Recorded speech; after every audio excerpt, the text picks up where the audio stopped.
George Washington served as a spy and soldier for the British against the French in the 1750s. The French defeated the British in a ferocious battle near Pittsburgh in 1755. Washington came close to death. He had 2 horses shot from under him and had 4 bullets in his coat during the battle. In his diary, Washington writes, "There's nothing more necessary than good military intelligence." During the Revolutionary War, Washington paid thousands of dollars for spies to learn where the British were camped and where they were going. One of his spies was Nathan Hale, who was captured by the British. His statement before he was hung, "I only regret that I have but one life to lose for my country." In 1806, he became the only man to kill someone and serve later as President of the United States.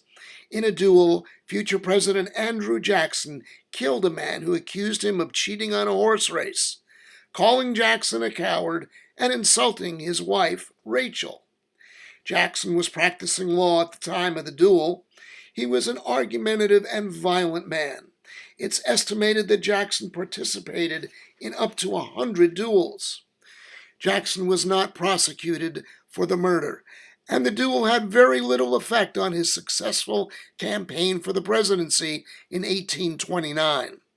Many American men in the early 1800s, particularly in the South, viewed dueling as a time-honored tradition. Our military intelligence was so poor in 1814 that the British were only 16 miles away from Washington in Upper Marlboro, marching towards the White House to set fire to it. When word finally got through to President Madison that the British were coming, there was barely enough time to take down the original painting of Washington from the White House walls and the original Declaration of Independence before the White House was set on fire.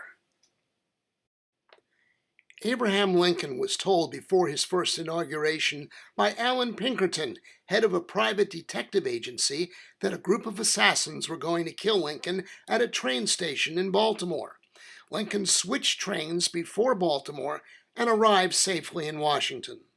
Lincoln was the first president to support overhead spying.